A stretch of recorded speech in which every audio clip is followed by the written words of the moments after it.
Quartier de Karkandié, N'Djamena. Les pieds encore dans l'eau, les habitants tentent de sauver ce qui reste après les dernières pluies de vendredi, dimanche et lundi.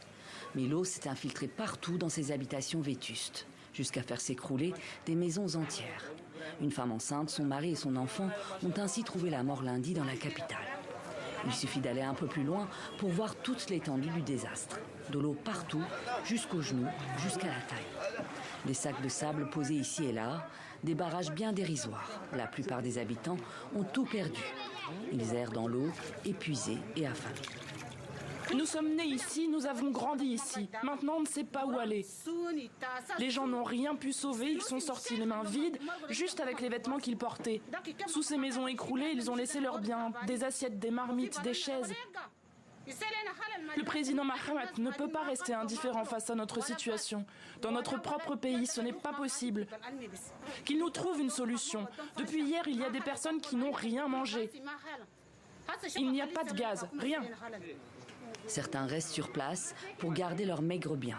D'autres se sont réfugiés ici à Farsha, dans ces tentes communes. Ce campement, l'un des 2 sites mis en place par l'ONU et les autorités à N'Djamena, abrite près de 200 ménages, soit environ 8000 sinistrés, comme Fané Abakar, sa famille et ses voisins. Quand il pleuvait, je n'étais pas à la maison. À mon retour, j'ai trouvé que l'eau atteignait le niveau des cuisses. Ma petite fille, ce sont les voisins qui l'ont sortie en la portant sur leurs épaules. Avec l'aide de pirogues, ils ont évacué les gens. À ce moment-là, j'ai pris ma fille et on a été évacués ici. Fané et sa famille ont reçu des kits alimentaires, des nattes et des couvertures pour dormir. Une aide bienvenue, mais très insuffisante pour ces sinistrés qui s'inquiètent pour leur avenir. Moi, j'ai reçu une natte, une couverture et un kit alimentaire qu'on partage avec les enfants. Leur père a reçu 5 savons et un kit alimentaire. Sinon, on nous fait des promesses par-ci par-là sans rien de concret. On se contente de peu, sinon on n'a rien, même pas une pièce d'argent. Faute de solution viable, certains ont déjà quitté le campement pour retourner dans leur quartier. D'autres n'ont même pas encore accès à ces sites de refuge. Les difficultés qu'on a actuellement pour le moment, c'est de trouver les sites pour les aménager, puisque tous les espaces sont inondés et c'est difficile d'avoir les espaces pour construire les sites et les abriter. Mais Dieu merci, la génie militaire est à pied d'œuvre pour nous aménager les sites très rapidement pour construire. Un comité national de prévention et de gestion des inondations a été mis en place par le gouvernement pour apporter une aide d'urgence aux sinistrés. Le Tchad fait rarement face à de telles pluies et inondations, mais cette année, le phénomène a frappé le pays de plein fouet, notamment dans l'extrême nord, dans la région désertique de Tibesti, où l'on dénombre une 60aine de morts. Selon le Bureau pour la coordination des affaires humanitaires de l'ONU, près de 250 000 Tchadiens ont été impactés par les crues en seulement quelques semaines. Il n'a pas dormi depuis dimanche, depuis ce jour où des pluies diluviennes se sont abattues comme jamais sur son village, situé à une dizaine de kilomètres de Niamey. On a eu écho 24 heures avant l'arrivée des flux. On a essayé de prendre des dispositions pour évacuer la population. Mais honnêtement, on n'avait pas mesuré l'ampleur. On ne pensait pas que ça allait arriver à ce stade-là, parce que, en tout cas, de mémoire d'homme, depuis que nous sommes ici, sur ce village-là, il n'y a jamais eu de l'eau à ce niveau-là.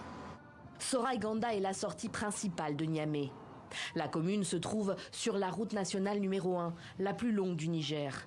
Un axe clé qui relie la capitale à la ville de Difa, à l'extrême est du pays.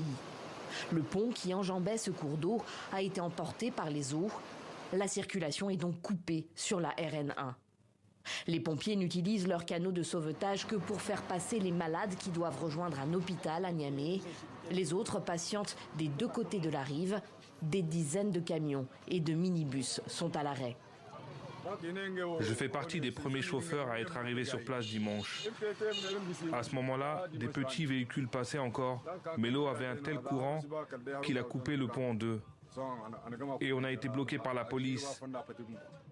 Je devrais déjà être à Zinder aujourd'hui. Les travaux de réparation du pont ont commencé, mais les autorités ne savent pas quand ils seront terminés. À Soraï Ganda, les dommages sont matériels. Aucune victime n'est à déplorer. Les cultures, les champs ont été inondés, une 50aine d'habitations détruites. La famille d'Alimatou vient désormais passer ses journées dans la cour de leur maison partiellement écroulée, mais passe la nuit ailleurs.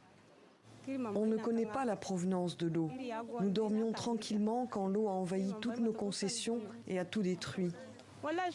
On a pu être sauvés par des voisins et nous nous retrouvons dans une école en attendant. Une trentaine de familles a trouvé refuge dans cette école. Il pleut ici pratiquement tous les jours depuis le début du mois d'août. Troisième message concerne la montée des eaux. C'est pas vraiment hier. On m'a dit montée des eaux, il faut que j'explique ce qu'on appelle montée des eaux. Montée des eaux arrive sous deux formes. Où les plaques des glaciers tombent dans les océans et augmentent le niveau de la mer. Ou le réchauffement des eaux de mer augmente aussi le niveau de mer et se retrouve sur terre. Donc le réchauffement qu'il y aura dans quelques mois dans certains pays va créer des élévations des eaux sans précision. Pas des élévations des eaux. Je ne vais pas dire inondation à cause des pluies, au sens du terme. On va dire élévation des eaux.